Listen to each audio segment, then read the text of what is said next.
Hoy en 678, Clarín, vocero de los cacerolos. Pero cuando el país se incendiaba, ¿qué mostraba? El primer cacerolazo de Alde, que nadie lo cubrió, ni TN. Pues hoy cuando TN me habla, cubrimos todo. TN no lo cubría, ¿por qué? Porque Duhalde ya estaba armando el decreto para salvarle la deuda. Estos eran los cacerolazos contra Duhalde. Señora. Quiero felicitarlos a ustedes porque es el único canal que está. TN no dijo nada, el grupo Clarín tapa muchas cosas. Acá en este país se tapan y quiero que se destapen. ¿Sabe que no está? No está TN, loco, no están los canales. ¿Qué pasa con TN? Bueno, la gente está muy caliente. Ustedes lo pueden observar en Palermo cuando pasaron 27 minutos ya de las 11 de la noche. Ustedes. Gracias, Mariano. Y TN en ese mismo momento mostraba esto. Televiolencia. El conductor Mauro Viale literalmente se trompió con Alberto Samida. No puedes decir. ¿Cómo vas a decir eso? ¿Sabe que no está? No está TN. ¿Qué pasa con TN? TN no dijo nada, el grupo Clarín tapa muchas cosas. TN no lo cubría, ¿por qué? Porque Duhalde ya estaba armando el decreto para salvarle la deuda. Se viene el 7D y la cadena nacional ilegal suma voces para victimizarse. ¿Cómo será el 8D? ¿Estará Víctor Hugo a esta hora en Canal 13? ¿Estará 678 acá? Me parece que es una de las cosas más graves que le pueden pasar al país. Están atentando contra la libertad de prensa. El aviso ese es lamentable. Es un panorama muy preocupante para la libertad de expresión y de prensa en la Argentina. Me parece que es más un modo sensacionalista de generar una situación de expectativa y de generar temor. A mí me gustaría decirle a Sapsay, a Estensoro, a Naidenov, están defendiendo una mafia. Sean conscientes. Tengan cuidado porque un día no será recordado de otra manera el grupo Clarín, el grupo Mañeto.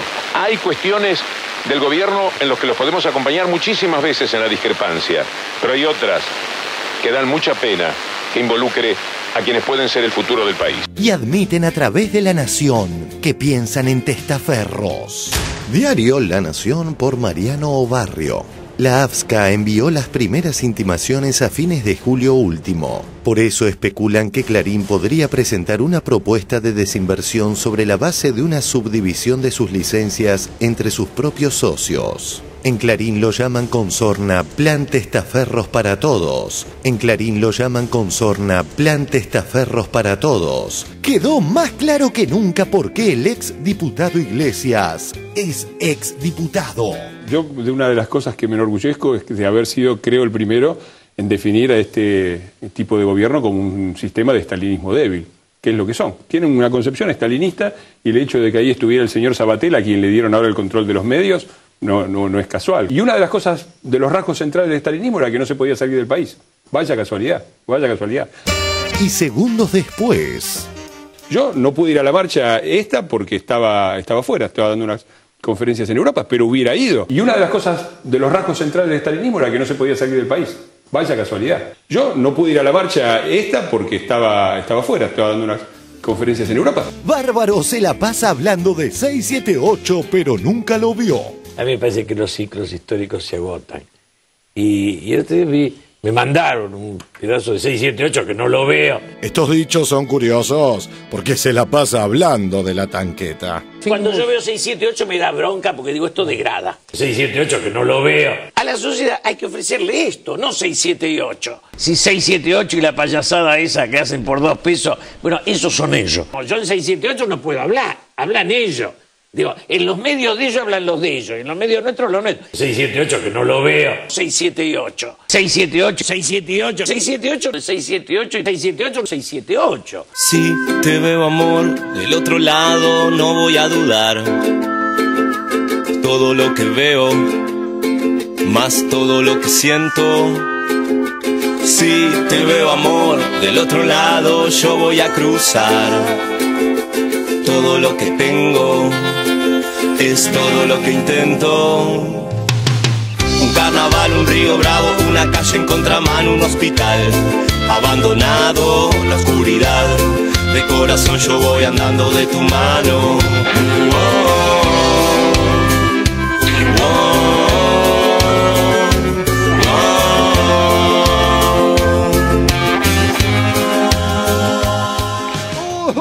otro día de apreciables noticias. No, turismo en el fin de largo. El turismo a pleno, cerca de 500.000 de turistas recorrieron el país durante el fin de semana largo. Según cálculos oficiales, gastaron más de 370 millones de pesos y se concentraron en la costa, Córdoba, el litoral, la Patagonia y cataratas. 2. La agenda de Cristina en Nueva York desmiente otra soncera. Clarín del sábado. Cristina parte hacia Estados Unidos para hablar en la ONU y en Harvard. Redujo sus actividades a la mínima expresión. De hecho, en la agenda de Cristina no hay actividad prevista para mañana ni confirmada para el lunes, por lo que podría llegar a tener 48 horas libres en Nueva York, una de sus ciudades favoritas. Y La Nación dice lo contrario. Cristina Kirchner sabe que deberá resolver 2 conflictos en medio de su participación en la 67ª Asamblea General de las Naciones Unidas. Una reunión de cancilleres pedida por Irán, más la relación del gobierno con Israel y con la comunidad judía. Las disertaciones de la presidenta en 2 universidades, una en la Universidad de Georgetown y la otra en la de Harvard. Redujo sus actividades a la mínima expresión. Pronunciará el martes a las 15:30 hora local su discurso ante la 67ª Asamblea General de la ONU. Tras su discurso ante la Asamblea General, concretará encuentros bilaterales con Ban Ki-moon y Morsi. Concretará la reunión con el empresario húngaro Soros. La jefa de Estado tiene previsto visitar la sede del BID y reunirse con su titular, el colombiano Moreno. Al final de la jornada, la presidenta regresará a Nueva York para, el día siguiente, concretar una reunión con el Tillerson Chairman y titular de Exxon. Redujo sus actividades a la mínima expresión. Se comunica 678. El programa que vino a ofrecerte su corazón. Que estaba allí el piano y un día me acuerdo que estábamos viendo El hombre que volvió de la muerte con Narciso Ibáñez Menta. Yo no me acuerdo la edad, era niño. 6, 7, 8. 6, 7, 8. Va a ser tan lindo hacer un puente de verdad, todo para vos. Va a ser hermoso hacer un puente sobre el mar, solo para vos. Va a ser tan lindo hacer un puente de verdad, todo para vos. Va a ser hermoso hacer un puente sobre el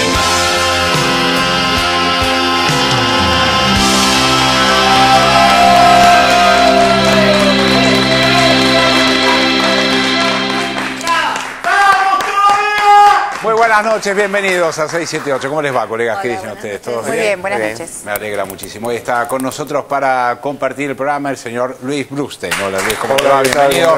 Luis es periodista del diario Página 2 y columnista del noticiero aquí de Canal 7, Misión 7. Muchas gracias por venir.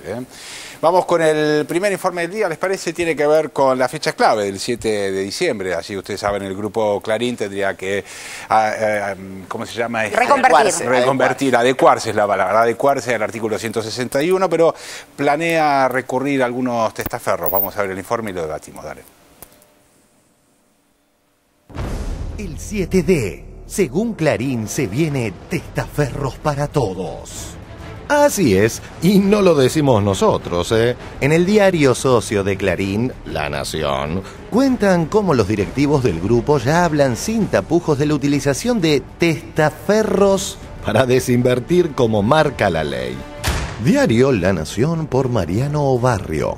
La AFSCA envió las primeras intimaciones a fines de julio último. Por eso especulan que Clarín podría presentar una propuesta de desinversión sobre la base de una subdivisión de sus licencias entre sus propios socios. En Clarín lo llaman con sorna Plan Testaferros para Todos y asegura que lo harán porque la Constitución ampara al medio y debilitaría su estrategia judicial.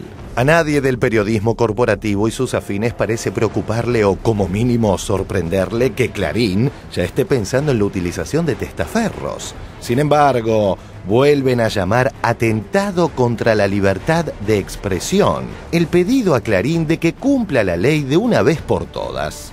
Así se victimizan. Investiga del gobierno contra el grupo Clarín. ¿Cómo será el 8D? ¿Estará Víctor Hugo a esta hora en Canal 13? ¿Estará 678 acá? Esto es una amenaza directa a la prensa independiente. Una investiga del gobierno contra el grupo Clarín. Me parece que es una de las cosas más graves que le pueden pasar al país. Yo le pido a la sociedad que esté atenta, porque en países donde han avanzado sobre los medios de comunicación, no son democracias modernas, no son democracias donde la gente pueda expresar sus ideas.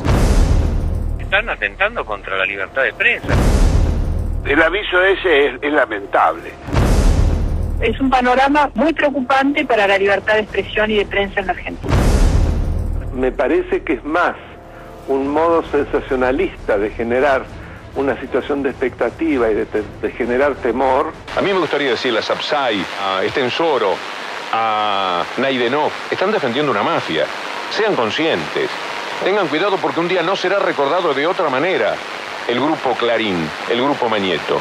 Hay cuestiones del gobierno en los que los podemos acompañar muchísimas veces en la discrepancia, pero hay otras que dan mucha pena que involucre a quienes pueden ser el futuro del país.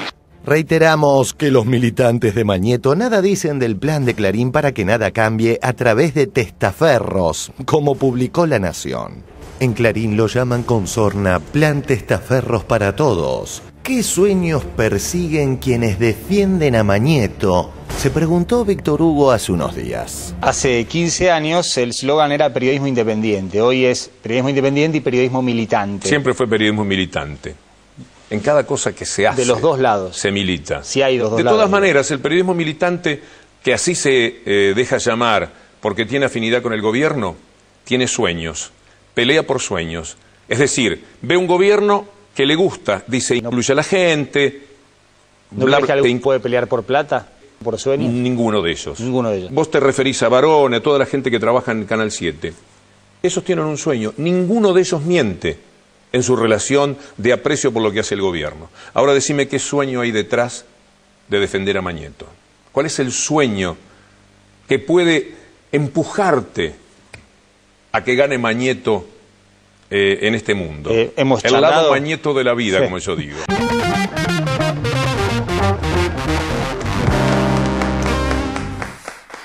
Bueno, a ver, Luis, yo tengo la sensación, discúlpame, que hace 3 años que se dio esta discusión.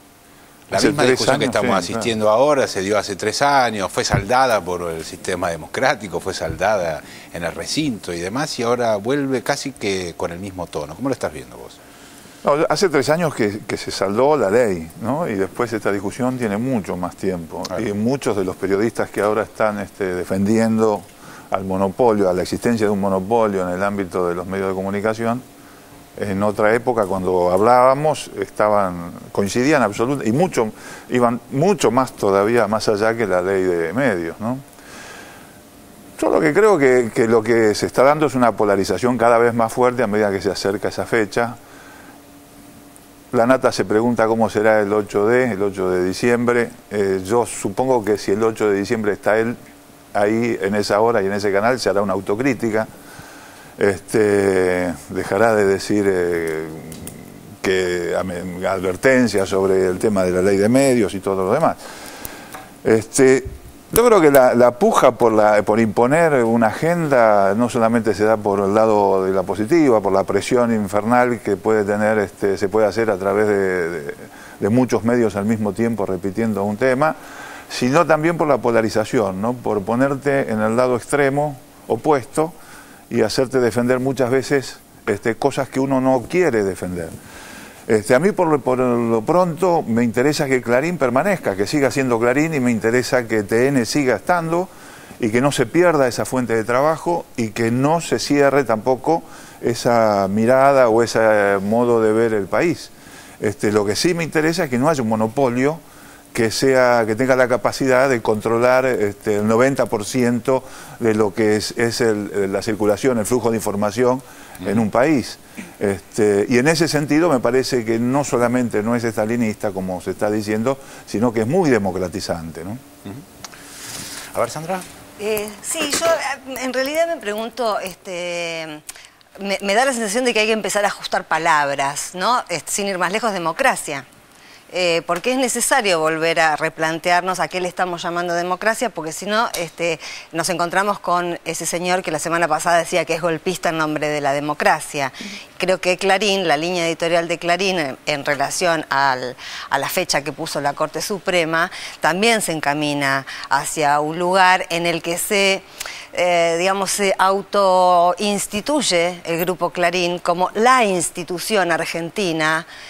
Y en cuanto ve que peligran sus 300 y pico de licencias, no duda en que hay que arrasar con las instituciones. Ese es el planteo, y por eso me parece que hay que volver a la pregunta de a qué le llamamos democracia, porque hoy estaba leyendo, por ejemplo, el reportaje que salió en Página 12 al director de Centros de Estudios Latinoamericanos de la Universidad de Georgetown, donde va a disertar la presidenta, y el hombre decía, en relación a estos gobiernos que son atacados como que a su vez atacan a la libertad de prensa, decía, para definir una democracia o no, hay que saber básicamente si en elecciones libres la oposición tiene la chance de ganar.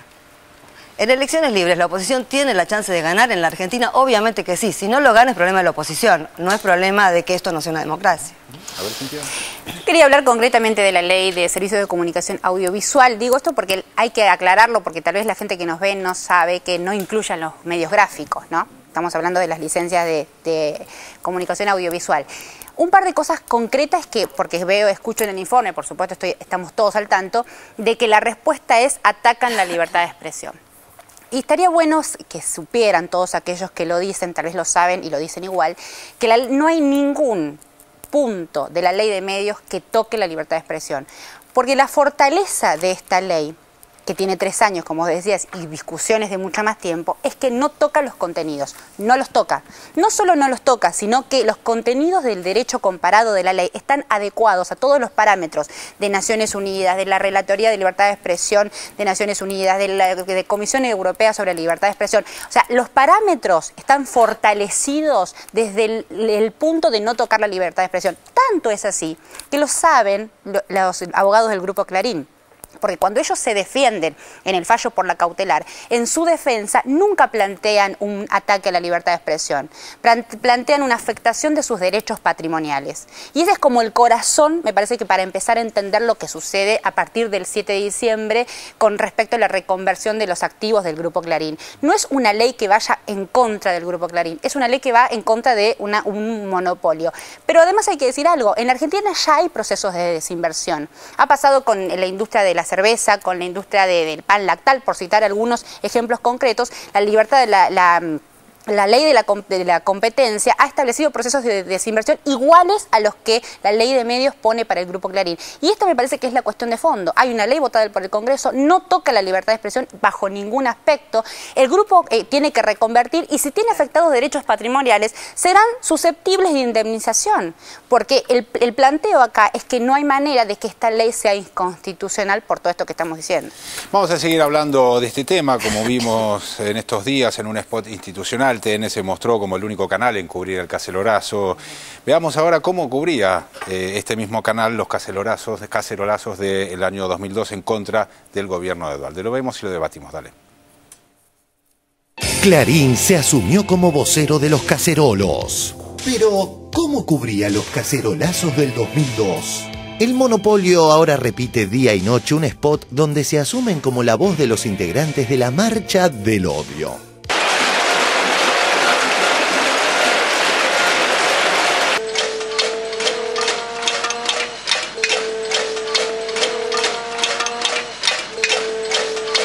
Pero cuando el país se incendiaba y había cacerolazos pidiendo por comida y por trabajo, Clarín mostraba cualquier pavada con tal de no perjudicar al presidente Duhalde, quien los iba a salvar de sus deudas. Estábamos armando la producción en la esquina del canal y empiezo a escuchar cacerolazos.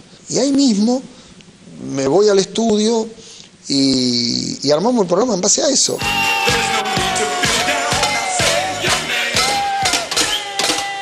Una cacerola que alguna vez estuvo llena y que gracias a los economistas argentinos y a los políticos está vacía. Fue el cacerolazo de Duhalde. Sí, ya era Dualde. El primer cacerolazo de Dualde, que nadie lo cubrió, ni TN. Pues hoy cuando TN me habla, cubrimos todo. TN no lo cubría, ¿por qué? Porque Dualde ya estaba armando el decreto para salvarle la deuda. Estos eran los cacerolazos contra Dualde. Santa Fe y Coronel Díaz. Otra vez la gente indignada salió a la calle con lo que encontró en su casa. Señora. Quiero felicitarlos a ustedes porque es el único canal que está. TN no dijo nada, el grupo Clarín tapa muchas cosas. Acá en este país se tapan y quiero que se destapen. ¿Sabe que no está TN, loco? No están los canales. ¿Qué pasa con TN? Bueno, la gente está muy caliente. Ustedes lo escuchan, hay una constante y este es el panorama aquí. Ustedes lo pueden observar en Palermo cuando pasaron 27 minutos ya de las 11 de la noche. Ustedes. Gracias, Mariano.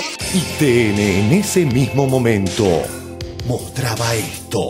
Televiolencia. El conductor Mauro Viale literalmente se trompió con Alberto Samida. No puedes decir. ¿Cómo puedes decir eso? ¿Cómo vas a decir eso?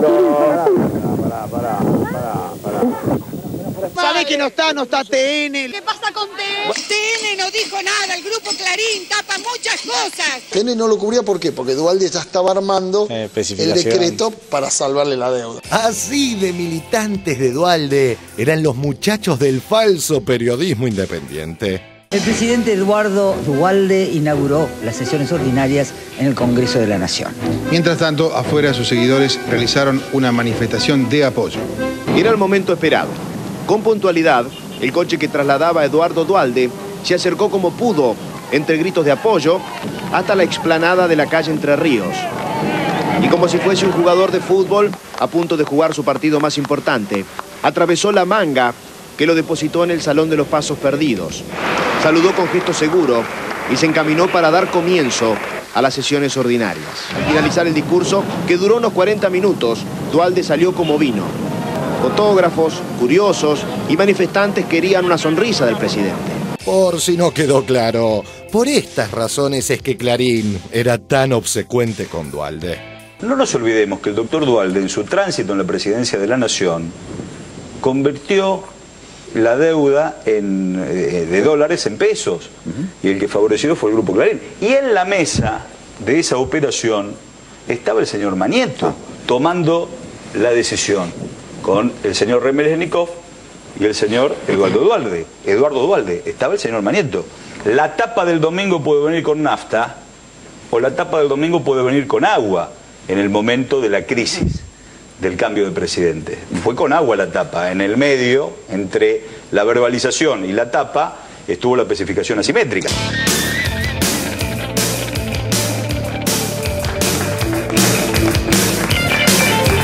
Bueno, muy bien. A ver, Luis, ¿te parece que esto se percibe así tan claramente como se ve en el informe? Yo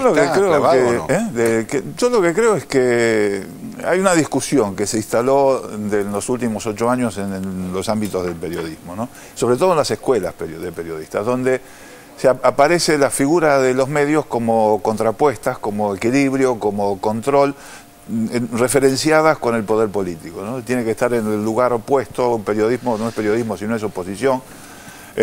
Y se ha hecho de todo eso un discurso sobre el cual se apoya la idea del periodismo independiente, y es lo que escuchamos todo el tiempo con esta cuestión. Lo que extraña es que ese discurso lo hacen los medios que han sido oficialistas desde siempre. En el único momento que han sido opositores han sido con este gobierno. Pero desde que yo tengo memoria eran oficialistas, ¿no? Y lo demuestra esa situación donde estaban tapando ese cacerolazo, que era un cacerolazo grave, era un cacerolazo que estaba dando, digamos, como síntoma, era el cierre de un ciclo de 30 años, desde el punto de vista social, desde el punto de vista político, desde el punto de vista económico. Cerraba un ciclo de 30 años en la Argentina, ¿no? O sea, no era un hecho de disconformidad o de malestar o de ese tipo de cuestiones.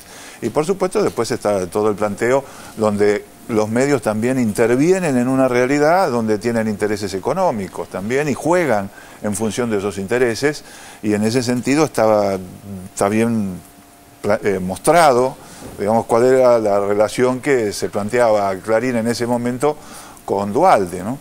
Y en ese sentido yo creo que es con la mirada con la que un lector, con la que el público se tiene que aproximar a los medios, porque La verdad que si yo no les asigno a ellos el lugar de independiente, tampoco, digamos, lo asumo yo como un lugar aséptico, como si estuviera dentro de un frasco de mayonesa. Yo creo que todos nosotros estamos atravesados por situaciones que pasan en la sociedad. Bueno, algunos elegimos un lado y otros eligen otro. A mí el tema de la especificación, la verdad, no me aportó demasiado. A otros les aportó y apostaron a eso. Como creo que en eso se opera mucho a través de los medios, cuando se presiona por corridas cambiarias o ese tipo de cuestiones. Lo vemos todo el tiempo, ¿no? ¿Te acordás cuántos millones de dólares eran los que se le especificó, digamos, en la deuda al Grupo Clarín? No, no me acuerdo. Pero era algo así como 800 millones o 600 millones de dólares. Digo, no era una cuentita, que quiero decir, era una cuenta bien voluminosa. Y además ahí se ve la hilacha, porque los cacerolazos anteriores sí los habían cubierto. Claro. Digamos, lo cínico de mostrar esto es que los anteriores los habían cubierto, porque también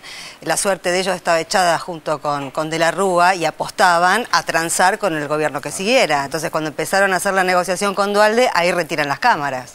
A ver, Dante. Sí, me quedé pensando en lo de Luis, interesante esa cuestión de los famosos 3, 4 poderes, digamos, o el rol del periodismo como contrapoder. Y acá que siempre hablamos de Ramonet, él propone la idea de un quinto poder, ¿no? Es decir, bueno, como en realidad ese cuarto poder, que era el periodismo, que se tenía que encargar de controlar a los otros 3, ya no los controla, o los controla en el peor sentido, es decir, ya ha dejado de ser esa voz de la sociedad civil, lo que hace falta es un quinto poder, que sea de la propia sociedad civil, que controle al cuarto poder, digamos, ¿no? Sí, bueno, que la propia sociedad, Ramonet lo presenta en términos de, bueno, su participación ciudadana a través de redes sociales y eso, pero que sea un contrapoder de ese cuarto poder. Igual a mí me parece que todo lo que hemos vivido acá nosotros en estos últimos años lo que muestra es que ese esquema de Ramonet por lo menos no se aplica del todo en la Argentina, porque ahí lo que hubo fue una ruptura muy fuerte de uno de los poderes, que fue el Poder Ejecutivo, acompañado por el Poder Legislativo, es decir, cuando decide romper y decide mostrarse justamente, y decide, digo, en todo caso, acusar y denunciar y mostrar que eso que se presentaba como cuarto poder, que era el periodismo, en realidad era el verdadero poder y el poder dominante, ¿no? Entonces, finalmente tuvo que darse esa fractura para que parte de la sociedad civil, ese supuesto quinto poder, acompañe. Perdón, ese esquema yo creo que se aplica en sociedades como la norteamericana, que deriva sus conflictos al exterior a través de guerras permanentes, ¿no? Entonces se genera una situación interna que permite que de alguna manera los medios funcionen aproximadamente con ese esquema. La realidad en todas las demás sociedades es que los medios participan en la disputa política, no están por fuera de ella, ¿no?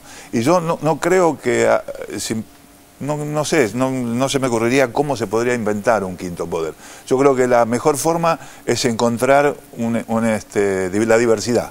Digamos que la diversidad genera una dinámica que puede hacer que la sociedad o los pueblos, que son de última los destinatarios del trabajo que hacemos, de la información, puedan decodificar esa información y utilizarla en su beneficio, ¿no? Yo digo, en eso tengo una idea bastante clara. Yo creo que hay un derecho básico, esencial, que los periodistas debemos cumplir, que es el derecho de los pueblos a ser informados. Que la libertad de expresión y la libertad de prensa se deriva como una libertad individual de ese derecho social, digamos, que es el de los pueblos de estar informados, porque la información es un bien comunitario, es un bien público. Es decir, es como la educación. La educación puede estar en manos del Estado. Es más difícil que la información esté en manos del Estado, porque tampoco un monopolio del Estado o la información manejada del Estado tampoco sería beneficiosa, tampoco estaría satisfaciendo ese derecho, ¿no?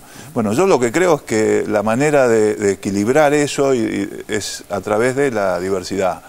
Por eso creo que esta ley no es para cerrar ningún medio, sino para que puedan generarse otros medios, ¿no? Para que se abran más medios, totalmente. Claro. A ver, Orlando. Sí. Qué curioso que constitucionalistas, personas que saben de la República, de los poderes, se planteen esa deformada idea, más allá de los intereses que tengan. No sienten bochorno frente a sus pares, evidentemente, lo que uno ve cuando habla Sapsay o cualquiera de esos, o Loñe o cualquiera de ellos.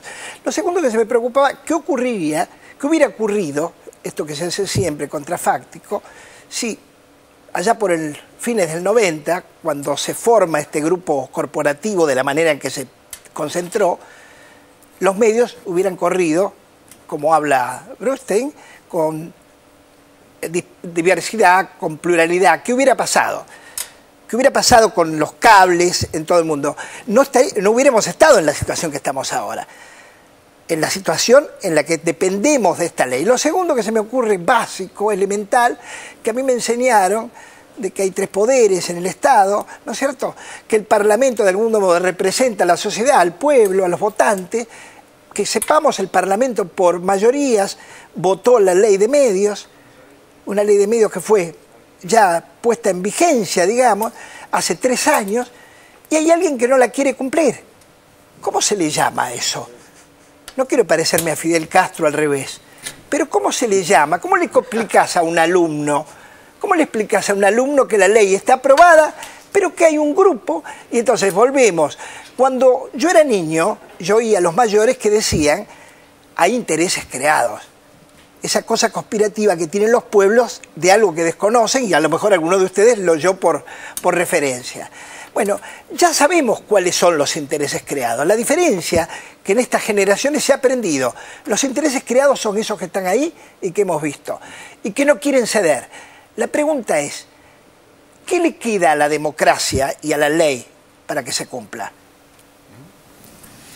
Vamos a ver el siguiente informe de 678, en este caso tiene que ver con la nueva moda de la derecha, que es que acusa al gobierno de estalinismo y fundamentalmente a Sabatella, que ha sido quien fue postulado por parte del Poder Ejecutivo para ocupar el AFCA. Lo vemos al informe y lo debatimos, dale. Las insólitas argumentaciones de la derecha para embestir. Desde que fue propuesto para dirigir el AFCA, Martín Sabatella viene sufriendo la embestida de los medios corporativos.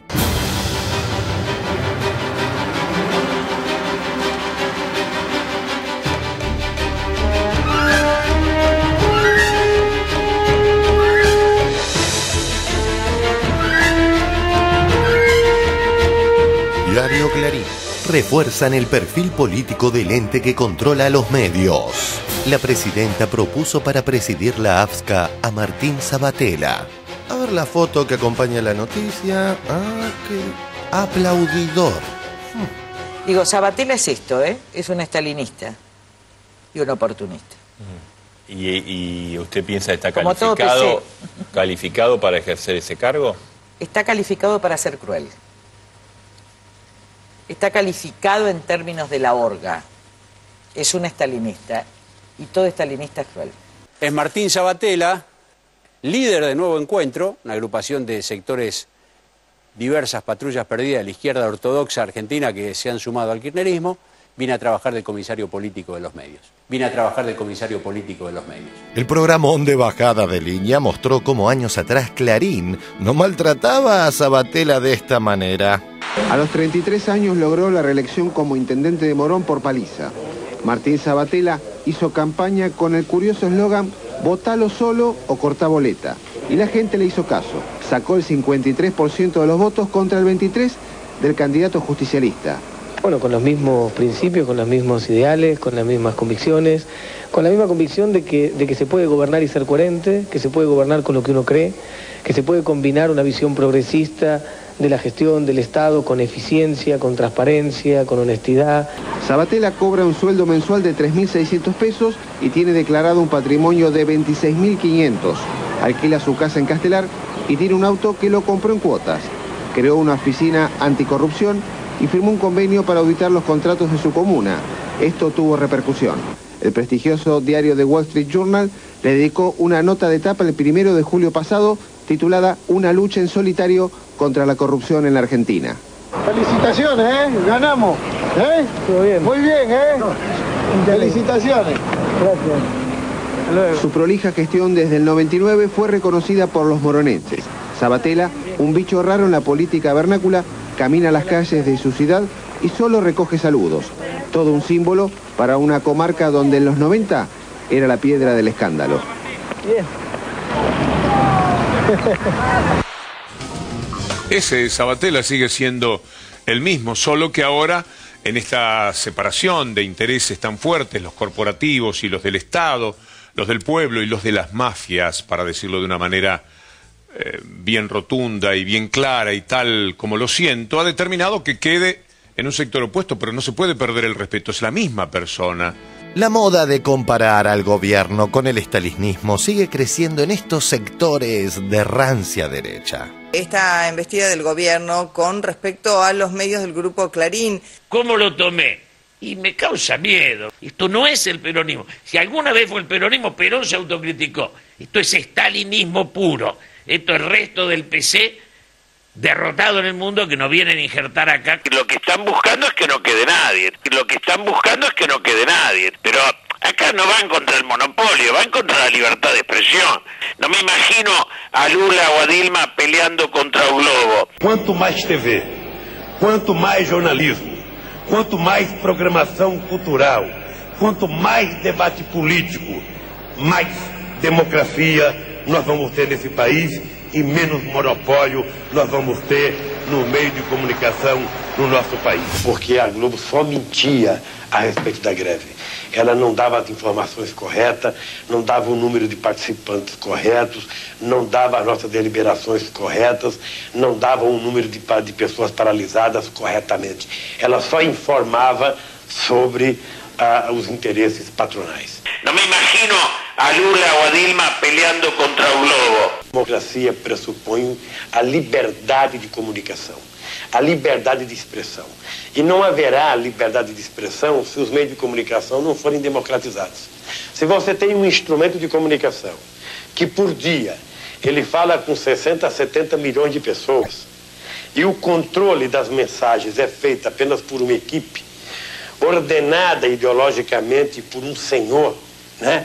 Eu penso que ahí está descaracterizada qualquer posibilidad de democracia. No me imagino a Lula o a Dilma peleando contra o Globo. Estamos entrando en una zona de definiciones del futuro de la democracia y me parece que eso está simbolizado en la designación de Martín Sabatella. Yo cuando escucho gente decir Sabatella no tiene experiencia en el tema, ¿qué sería tener experiencia en el tema? Yo digo, una experiencia que tiene Sabatella es la de luchar y desarticular las mafias en el partido de Morón. ¿A dónde Julio Bárbaro desarmó alguna mafia? Prefiero perder con ustedes, prefiero perder con Martín, prefiero perder con Cristina y no ganar con Julio Bárbaro y con Mañeto. Ganar, si esa batalla sale mal, yo voy a estar igual orgulloso de donde estoy parado. Ese es el punto, ¿no? Hablando del peronista conservador, es curioso que ayer nombró a este programa otra vez, pero dijo que no lo ve. A mí me parece que los ciclos históricos se agotan.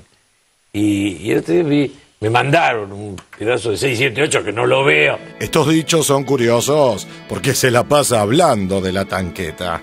Me mandaron un pedazo de 678 que no lo veo. Cuando yo veo 678 me da bronca porque digo, esto degrada. 678 que no lo veo. A la sociedad hay que ofrecerle esto, no 678. Si 678 y la payasada esa que hacen por 2 pesos, bueno, esos son ellos. Hablas y entonces te agarran lo de 678 y te dicen, después te devalúan. 678 que no lo veo. Yo en 678 no puedo hablar, hablan ellos.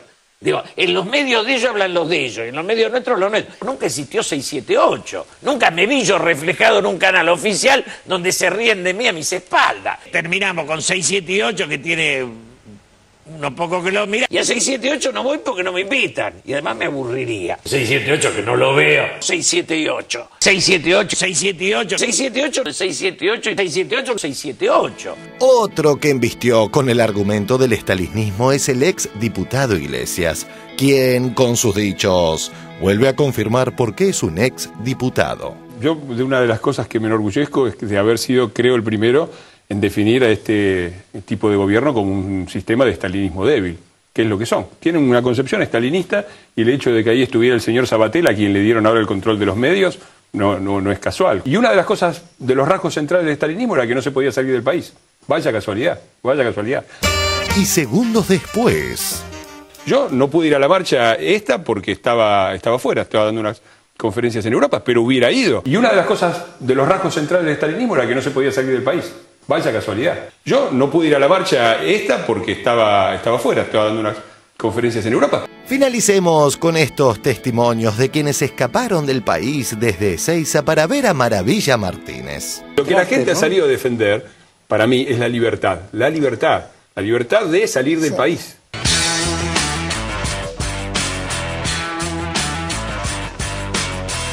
Vamos a Miami y de ahí a Las Vegas a ver la pelea de Maravilla Martínez. Soy de Avellaneda y nosotros lo vamos a ver porque nos gusta mucho el boxeo. Arturo Falvi, vamos a Las Vegas a ver a Maravilla. Sí, una alegría poder hacer este viaje, que nos vayamos a Las Vegas. Acá estás, en el Aeropuerto Internacional de Ezeiza, a minutos de subirte al avión y nada, de ir a hacerle el aguante a Maravilla, ¿no? Sí, ni hablar. Estamos en Ezeiza, vamos camino a Las Vegas. Estamos en Ezeiza, a segundo de entrada de avión. La verdad que es increíble, es una oportunidad única de poder ir a ver a Maravilla. La libertad de salir del país.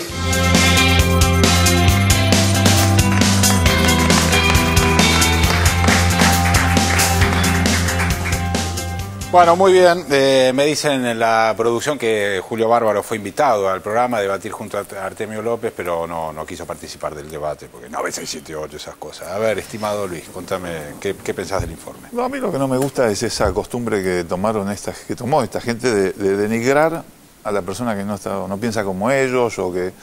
La verdad que decir eso de Martín Sabatella es denigrante para el que lo dice, ¿no? Realmente Martín Sabatella es un tipo que tiene una mentalidad muy democrática, fue al mismo colegio que yo, al mismo colegio secundario que yo, en el Morón. Él es de Morón de mucho tiempo. Pero me parece un recurso realmente denigrante para la persona que lo usa, ¿no? Lilita Carrió, o este mismo exdiputado. Y Bárbaro también, ¿no? Bárbaro también, yo lo conocí de adolescente, íbamos a las reuniones de las agrupaciones nacionales que se hacían en la CGT de Ongaro. ¿Qué te parece esta cosa? Y él siempre fue un peronista de derecha, o sea, en ese sentido, o sea, y pero eso tan demuestra... derecha, porque el peronismo tiene su derecha, pero tanta derecha, digamos... tanta derecha, no creo que sea tanta derecha, es un peronista de derecha, que en este momento juega en función de esta polarización entre los intereses de Clarín y la ley de medios, ¿no? En ese sentido a lo mejor no es un tipo tan de derecha, pero en esa polarización termina mucho más a la derecha de lo que él mismo quisiera, ¿no? Pero la verdad que es molesto que digan esas cosas de un tipo que no se lo merece, porque realmente ha demostrado a lo largo de toda su vida política tener una trayectoria que muchos de ellos hubieran querido tenerla, ¿no? Realmente de ninguno de ellos se puede decir ni media palabra, ni le llega ni a los talones a lo que puede ser Martín Sabatella. Entonces la verdad que es molesto y es desagradable escuchar de gente que no tiene mérito moral ni estatura moral para hacerlo, decir esas cosas de una persona íntegra como es Sabatella, que lo ha demostrado incluso a riesgo de su vida, y de una persona democrática que lo ha demostrado ganando todas las elecciones a las que se presentó en su distrito, ¿no? A ver, Cintia. Y quería seguir reforzando con algunos datos cuando Luis hablaba del derecho a la información y justamente con el planteo de la ley de medios. Es tan así la ley de medios que Cristina mañana va a estar ante Naciones Unidas y la Relatoría de Naciones Unidas y el Consejo de Derechos Humanos de Naciones Unidas avaló los planteos de la ley de medios sobre libertad de expresión. Pero aún más, la ley de medios está a tono con el sistema interamericano sobre libertad de expresión y derechos humanos. Pero en el año 2000 la Comisión Interamericana dijo que los monopolios y los oligopolios afectan no solamente la democracia, sino también la libertad de expresión. Afectan la democracia porque restringen la libertad de expresión. Quería decir una cosita cortita con respecto al planteo sobre la ley de bienes culturales, así se llamó la especificación multimillonaria que generó Duhalde y que le generó la amistad eterna y la adhesión eterna de Duhalde Mañeto uno a otro, a tal punto que en las elecciones últimas se reunían en Canal 13 Mañeto con la cúpula de Clarín y Duhalde para plantear estrategias comunicacionales. Recordemos que en esa época Duhalde buscaba en el porcentaje de adhesión a los militares que estaban en contra de los juicios de lesa humanidad su caudal de electorado político. Ese es el Duhalde que se reunía con Mañeto. Bueno, la ley de medios también habla de bienes culturales, pero ¿sabe qué? Me parece que es muy importante que entendamos esto. Dice la ley de medios que el eje es que el servicio de cable forma parte de los servicios de comunicación audiovisual y no de las telecomunicaciones. Esto que por ahí nos suena engorroso rompe el paradigma de que el cable es un bien cultural para la ley de medios y no un parámetro de mercado. Entonces asimilaría el servicio de cable a aquellas, al planteo sobre la educación, por ejemplo, y se aceptaría que así como la educación sea subsidiada, el cable también podría hacerlo, las expresiones locales de los cables, porque son un bien cultural. Y la ley de medios a este sentido sí le da la expresión de bien cultural. Perdón. Hay una cosa, las grandes empresas, grandes empresas mediáticas, en general no les gusta que se hable del derecho de los pueblos a la información, porque ellos prefieren hablar de libertad de prensa, porque la libertad de prensa es una libertad de empresa. En cambio, el derecho de los pueblos a ser informados es un derecho comunitario, es un derecho de la comunidad, es un derecho, digamos, de la sociedad, que ellos pueden ver como limitativo de la libertad de empresa, digamos, a nivel de los medios. Eso es una discusión que es muy fuerte en el ámbito de los medios de comunicación. Y la otra cosa es que esto que pasa con Clarín no solamente pasa en la Argentina, pasa en todos lados. Eso que decía Julio Bárbaro es una mentira. En Estados Unidos y mismo en Inglaterra acaba de haber un escándalo con todo el emporio de Murdoch por los medios, que los tipos hacían de espionaje telefónico, coimeaban a funcionarios. Hay varios funcionarios del gobierno británico que estuvieron a punto de renunciar por las relaciones que sostenían con estos grupos mediáticos. Entonces las sociedades en general tienen que tomar formas de defenderse de esas situaciones, ¿no? Sí, yo retomaba el tema del estalinismo. Me parece que lo que busca, obviamente, es nada nuevo, digo, en todo caso, exacerbar la violencia y generar temor. Yo justo hoy, digamos, de casualidad tomé justamente una nota de Clarín online sobre el caso Feynman, sobre esta, yo diría, payasada. Especifica, Eduardo Feynman. Eduardo Feynman, digo, esta payasada, esta puesta en escena que al mediodía dijo lo habían censurado, después a la tarde en el mismo canal donde decía que lo habían censurado, dijo que finalmente no lo habían censurado. Bueno, pero digo, azarosamente les leo, por ejemplo, algunos comentarios de los foristas, que en realidad vienen en la línea de lo que habíamos visto en los cacerolazos, ¿no? Uno, ¿qué será de Moreno, Yarví, de Vudú y la cretina sin poder? No duran ni 2 minutos sin que los cuelguen de las patas. Por eso nunca van a entregar por las buenas el poder. El comentario que sigue, no estoy salteando. Un buen fusil con un plomo 7.62 a 1000 metros soluciona el problema. El que sigue. Presidenta quiere poner al grupo Vila Manzano en el lugar del grupo Clarín para manejar la opinión pública por falta del finado, imitando al trastornado de Chávez. Solo quieren poder y fortuna. Por este tipo de gobierno es que los mandatos deben cambiarse cada 4 años. Es hora de que se vaya. Insisto, leí 3 comentarios seguidos. Pero bueno, digo, eso por un lado de la exacerbación de la violencia. En cuanto al miedo, a mí me parece que esta instalación del miedo no hay que pensarla como un hecho, sino como un proceso. Es decir, en todo caso, no como una foto, sino como una película. Primero se ha intentado instalar la idea de miedo. Desde que la FIP es la Gestapo, desde que hay cámaras donde Cristina te está mirando lo que vos haces, pero después lo que se intenta instalar, que fue lo que vimos en el cacerolazo también, es que no hay que tener miedo. ¿Sí? Entonces, digamos, porque si vos instalás el miedo, efectivamente la gente se queda encerrada en la casa, como diría de Narváez, usted tiene que tener miedo porque lo van a ir a buscar, ¿no? Pero justamente entonces se instala el miedo y luego se instala que hay que salir y decir que uno no tiene miedo, ¿no? Sí, hasta con la tarjeta SUBE instalaron miedo, o sea, con cualquier cosa sirve para... La verdad es medio ridículo. Pero la idea es que la gente esté en la calle, justamente, insisto, me parece que en clara relación con lo que va a pasar el 7 de diciembre, ¿no? Sí, yo en relación con eso me parece re oportuno mencionar porque en los comentarios de los foros se ve claramente el nivel de violencia, que además ahí es necesario un moderador, no se puede llamar un magnicidio desde un medio de comunicación, ¿no? Porque no aclara risas. No tiene paréntesis el comentario.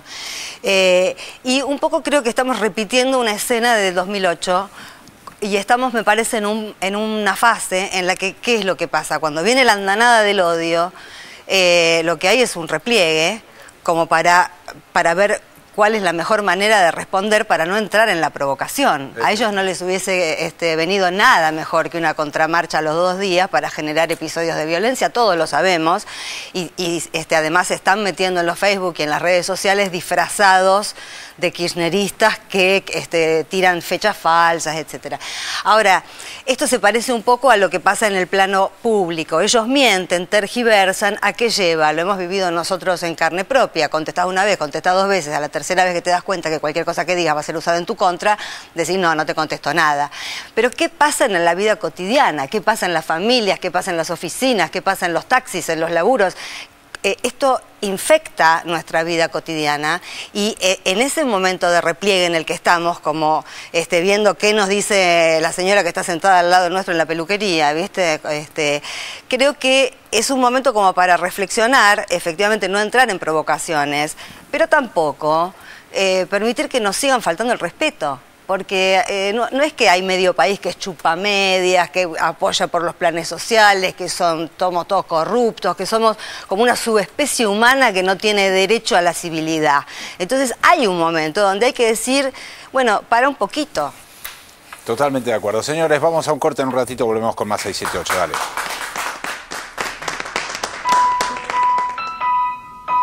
Buscamos muchos años la posibilidad de un crédito. Siempre vivimos alquilando, de prestado también. Lo veíamos muy difícil poder construir con los ingresos de uno o adquiriendo cualquier otra forma de financiación. Hace un tiempo veníamos con la idea de poder construir en nuestro terreno. Esta nueva línea de crédito con las tasas más accesibles. Siento que le dejo algo a mi hija. Me metí en la página del ANSES y me inscribí. Fue rapidísimo. En 2 meses nos asignaron el crédito. La idea de la casa siempre fue para nosotros nuestro nidito. Con una vista a los cerros. El armado de la parrilla. Asados, y me gusta recibir amigos. La casa capaz que no será muy grande, pero el corazón es grande. Después de 28 años de casado, este sueño para nosotros se hizo realidad. Ahora sí que voy a tener espacio. Para mí es un orgullo tener mi primera casa. Estamos muy felices. Detrás de cada crédito hay una historia. Ya son más de 25.400 las familias que empiezan a escribir la suya en su casa propia. Podés inscribirte en el programa entrando en www.anses.gov.ar, porque no hay nada más lindo que llegar a tu casa.